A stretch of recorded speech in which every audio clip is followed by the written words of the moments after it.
बिस्मिल्लाहिर्रहमानिर्रहीम। अस्सलाम वालेकुम दोस्तों। हर इंसान अपनी औलाद को कामयाब देखना चाहता है, लेकिन कभी कभार ये उम्मीदें बच्चों के पाँव की जंजीर बन जाती हैं। लर्ज़ाखेज़ वाक़यात साबित करते हैं कि कहीं न कहीं हमसे बड़ी गलती सरजद हो रही है। 24 सितंबर 2019 को जड़ांवाला में एक नाखुशगवार वाक़या पेश आया। एक तालिबे इल्म मैट्रिक के इम्तहान में फ़ेल हुआ।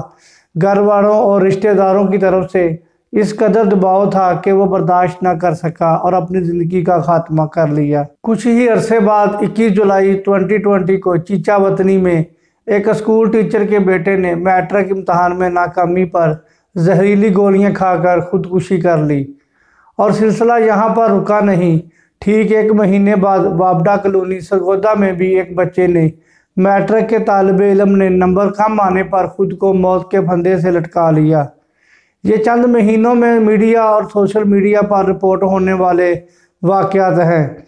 कई दीगर ममालिक की तरह पाकिस्तान में ऐसे वाक़यात की तारीख काफ़ी पुरानी है। पूरे रिकॉर्ड को खंगालने से एक अंदोनाक हकीकत सामने आती है कि ये लर्ज़ाखेज़ वाक़यात साबित करते हैं कि हमसे कहीं न कहीं बड़ी गलती सरजद हो रही है, जिसका शायद हमें अदराक नहीं। लेकिन अगर इस गलती पर काबू ना पाया गया तो हम बहुत सारे नौजवानों को खो देंगे, जो अगरचे तलीमी कैरियर में कमज़ोर हैं, लेकिन हो सकता है कि इन्हें अल्लाह ने कोई और काबिलियत अता की हो, जिसकी मदद से वो मुल्क और कौम की तरक्की में नुमाया किरदार अदा कर सकते हैं। हर इंसान की ज़िंदगी में एक दौर ऐसा ज़रूर आता है जो बड़ी अहमियत का हामिल होता है। ऐसे वाक़यात में कोई भी अच्छा या बुरा फ़ैसला उसके मुस्तकबिल पर शदीद अंदाज में असरअंदाज होता है। मैट्रिक का दौर भी बड़ा नाजुक होता है। ये वो तालीमी इम्तहान होता है जिसकी बच्चे को सनद मिलती है। वालिदैन, उस्ताज़ा और रिश्तेदारों ने भी बहुत ज़्यादा तवक्कुआत वाबस्ता कर ली होती है, इसलिए बच्चे पर इम्तहान का दबाव बहुत ज़्यादा होता है। बच्चे से उम्मीद या तवक्को लगाना अच्छी बात है। हर इंसान अपनी औलाद को कामयाब देखना चाहता है, लेकिन कभी कभार ये उम्मीदें बच्चों के लिए पाँव की जंजीर बन जाती हैं। वो मैट्रिक के इम्तहान का प्रेशर इस कदर शदीद अंदाज में ले लेता है कि इसकी रही सही काबिलियत भी ख़त्म हो जाती है। खौफनाक नाकामियों का यकीन दिलाकर माशरा इसको मायूसी की दलदल में धकेल देता है कि इन अवामल की बिना पर बच्चे इस इंतहाई कदम पर मजबूर होते हैं। जब हम इस सूरत हाल का बगौर जायज़ा लेते हैं तो चंद बुनियादी अवामल नज़र आते हैं जो कि संगीन सूरत हाल का बायस हैं। नंबर 1 है नंबरों की रेट रेस। आजकल वालिदैन नंबरों की रेट रेस में लगे हुए हैं और बच्चों से एक बड़ा तकाजा ही ये होता है कि बेटा नंबर पूरे लेकर आना। बच्चा वालिदैन के अरमान पूरा करने के लिए ऐसे ज़हनी कर्म में मुबतला हो जाते हैं कि फिर वो रोज़ जीते और रोज़ मरते हैं। नंबर 2 है मैट्रिक की नाकामी, ज़िंदगी की नाकामी। एक आम गलतफहमी ये भी पाई जाती है कि मैट्रिक में नाकामी का मतलब ज़िंदगी भर की नाकामी है। ये गलत सोच है। मैट्रिक पर ज़िंदगी ख़त्म नहीं हो जाती, बल्कि इसके बाद भी एक लंबा सफ़र तय करना पड़ता है। मैट्रिक की अहमियत अपनी जगह, लेकिन बच्चे को ये बावर कराना कि वो हमेशा के लिए नाकाम रहेगा इंतहाई ख़तरनाक है। नंबर 3 है बेतहाशा तवक्कुआत। वालिदैन अपने बच्चे से इस कदर तवक्कुआत वाबस्ता कर लेते हैं जो कि बच्चों की अहलियत से बहुत ज़्यादा होती हैं। एक लोडर गाड़ी में 10 टन वज़न की गुंजाइश है और आप इस पर 100 टन लाद देंगे तो नतीजा क्या निकलेगा, हर अक्लमंद शख्स समझ सकता है। नंबर 4 है तकनीकी काबिलियत की कमी। वालिदैन अपने बच्चों को स्कूल के अलावा महंगी ट्यूशन दिलाते हैं ताकि बच्चे के ज़्यादा नंबर आ जाएं, लेकिन ये चीज़ भूल जाते हैं कि इम्तहान सिर्फ याददाश्त का ही नहीं होता, बल्कि पर्चा हल करना, लिखना और अपनी बात समझाना भी एक लाजमी चीज़ है। बच्चों को यह महारत नहीं सिखाई जाती, जिसकी वजह से भी नंबर कम आ सकते हैं। इस मसले का क्या हल है? मुझे आज एक बात की बड़ी हैरत है। मैं सोचता हूँ जब मैं मैट्रिक में था तो काश मुझे कोई ये बता देता कि अल्लाह ताला अपने बंदे के खलूस और मेहनत को कभी ज़ाया नहीं करता। ये इतनी बड़ी बात है कि तालिबे इल्मी के ज़माने से समझने से हर बच्चा ज़हनी परेशानी से बच पाएगा और अपने मुस्तकबिल के बारे में अच्छे फ़ैसले कर सकेगा। इंसान की मेहनत अल्लाह संभाल कर कहीं ना कहीं वापस दे देता है। आइसबर्ग बर्फ के बहुत बड़े तोदे का 90% हिस्सा समुंदर के अंदर, जबकि 10% हिस्सा बाहर होता है। इसी तरह इंसान को मिलने वाली कामयाबियां भी 10% दिख रही होती हैं, जबकि 90% नज़र नहीं आती। ये कामयाबियां मुस्तकबिल के किसी मोड़ पर या फिर आखिरत में काम आती हैं। वालिदैन और उस्ताज़ा मददा ज़ैल नुकात पर अमल करें। नंबर 1, अपनी सोच बदलें। कामयाबी को सिर्फ नंबरों से मापना दुरुस्त नहीं, क्योंकि बहुत सारी चीज़ें इंसान में ऐसी भी होती हैं जिनका इम्तहान में अगरचे पेपर नहीं होता, लेकिन अमली ज़िंदगी में कामयाबी इन्हीं की बदौलत होती है।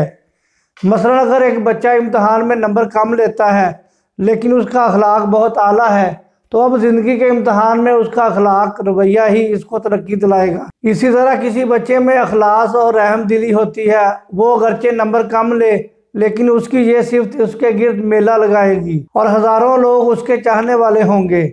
नंबर 2, मेहनत का सिला ज़रूर मिलता है। इंसान अपनी तरफ से पूरी मेहनत करे, जो मिल जाए उस पर शुक्र करे और ये उम्मीद रखे कि मैं जो चाहता हूँ वो कहीं ना कहीं मुझे ज़रूर मिलेगा। जब इंसान को इस बात पर यकीन आ जाए तो फिर मेहनत करते हुए मज़ा आता है। नंबर 3, नतीजा कहीं और पड़ा है। बच्चों को यकीन दिलाएं कि मेहनत करने के बावजूद अगर नंबर कम आए तो कोई बात नहीं, क्योंकि बज़ाहिर जो नज़र आ रहा है दरअसल ये नतीजा नहीं है, बल्कि नतीजा कहीं और है। अल्लाह किसी बंदे की मेहनत को ज़ाया नहीं करता, वो सिर्फ नंबरों की सूरत में ही नताइज नहीं देता, बल्कि आपने जो मेहनत की है उसका सिला ज़िंदगी के हर मोड़ पर आपको मिलने वाला है। नंबर 4 है, नाकामी के लिए तैयार रहें। हमने बच्चों को दुनिया जहां की कामयाबी के गुर तो सिखा दिए होते हैं, मगर ये कभी नहीं सिखाते कि जब नाकाम हो जाओ तो फिर क्या करना है। हमने इन्हें नाकामी के लिए तैयार ही नहीं किया होता और इसी वजह से जब इनको मामूली मसला भी पेश आता है तो वो डिप्रेशन के मरीज़ बन जाते हैं। अक्लमंद कहते हैं कि जो नाकाम नहीं हुआ वो ज़िंदगी में कामयाबी के मज़े भी नहीं इंजॉय करता। लिहाजा बच्चों की ज़हन साजी इस तरह कीजिए कि बेटा ज़िंदगी में कोशिश हमेशा करनी है, लेकिन कोशिश के बावजूद भी अगर जीत ना पाओ तो अपनी हार को हार नहीं कहना, बल्कि सीखने का एक मौका समझना और इस मौका को आइंदा भरपूर अंदाज में कैश कराना। जब भी गिर जाओ तो अपनी उम्मीदों को टूटने मत देना, बल्कि उठो, कपड़े झाड़ो और एक नए अज़्म के साथ अपनी मंजिल की जानब दौड़ो। नंबर 5, अपने साथ का यकीन दिलाइए। किसी भी इंसान को अगर ज़हनी तौर पर माशरे से तनहा कर दें तो ये अजियत इस कदर ख़तरनाक होती है कि इसकी सलाहियतों को बिल्कुल ख़त्म कर देती है। इसके बरस किसी इंसान को अपनी फैमिली, दोस्त और रिश्तेदारों का साथ मुयस्सर हो तो वो बड़ी से बड़ी परेशानी को बआसानी सह जाता है। अलमिया यह है कि वालिदैन बच्चों से लंबी उम्मीदें बांध लेते हैं, लेकिन ये यकीन नहीं दिलाते कि हम सब का साथ भी तुम्हारे साथ है। बच्चा समझता है कि अगर मैंने ये नताइज हासिल ना किए तो फिर मेरे घर और इस माशरे में मेरी कोई जगह नहीं होगी। ये बहुत ख़तरनाक सोच है। वालिदैन को चाहिए कि बच्चे को अपने शौक़ के मुताबिक मेहनत करने दें और अपने साथ और तावन का यकीन दिलाएं, तो उसकी खुद एतमादी को 4 चांद लग जाएंगे। नंबर 6 है, कैरियर काउंसलिंग। मैट्रिक के बाद कैरियर का तयन बहुत ज़रूरी है। वालिदैन और उस्ताज़ा बच्चे के कैरियर के मुतल्लिक़ नहीं सोचते। इन्हें इल्म ही नहीं होता कि बच्चे का रुझान क्या है, वो किन मज़ामीन में अच्छा है, उसका दिली रुझान किस तरफ है और वो किस मैदान में कामयाब हो सकता है। इस लाइल्मी की वजह से बच्चा इस सिमत में चल पड़ता है जो उसकी है ही नहीं। जब सिमत गलत हो तो फिर मंजिलें कहाँ मिलती हैं। अमूमन मैट्रिक के बच्चे वालिदैन की ख्वाहिश और दूसरे लोगों के मशवरों पर चलते हैं। याद रखें, हर बच्चा इंजीनियर नहीं बन सकता, हर बच्चा पायलट नहीं बन सकता, हर बच्चा डॉक्टर नहीं बन सकता। दुनिया में इस वक्त हज़ारों शोबाजात हैं और डिजिटलाइजेशन के बाद तो तरक्की के इस कदर मैदान खुल चुके हैं जिसका अंदाज़ा नहीं। इसलिए बच्चों के फितरी रुझान को देखकर इनके लिए मुनासिब फील्ड का इंतखाब करें। नंबर 7 है, 3 बुनियादी स्किल ज़रूर दीजिए। वर्ल्ड इकनॉमिक फोर्स की तहकीक के मुताबिक मुस्तकबिल में डिग्री याफ्ता लोगों की बानिस्बत इन अफराद की ज़्यादा ज़रूरत होगी जिनमें 3 तरह की स्किल होंगी। नंबर 1, सॉफ्ट स्किल, कम्युनिकेशन, तख्लीकी सोच, लीडरशिप, मुस्बत रवैया, मसाइल हल करने की सलाहियत, टीम वर्क। नंबर 2 है, ہارڈ سکلز، یہ وہ سکلز ہیں جو کسی بھی پیشے کو سیکھنے کے لیے اختیار کی جاتی ہیں۔ نمبر 3 مڈل سکلز، تہذیب، طور طریقے اور آداب زندگی، کھانے پینے، چلنے بیٹھنے کے آداب۔ نمبر 8 ہے ڈیجیٹل ورلڈ سے متعارف کروائیں۔ آج کا دور ای کامرس، سوشل میڈیا اور انٹرنیٹ کا ہے۔ آنے والے وقت میں ان چیزوں کی اہمیت بھی بڑھ جائے گی، اس لیے بچوں کو انٹرنیٹ سے متعلقہ وہ تمام سکلز دیجیے جو انہیں ترقی کرنے میں مدد دیں۔ ہم اس حقیقت سے انکار نہیں کر سکتے کہ آج جو نسل پروان چڑھ رہی ہے، مستقبل کی باغ دور انہی کے ہاتھوں میں ہے۔ انہی میں سے کسی نے سربراہ بننا ہے، کسی نے قلم و کتاب کا وارث، کسی نے سرحدوں کا محافظ، کسی نے منبر و محراب کا مالک، تو کسی نے قوم و ملت کا رہنما۔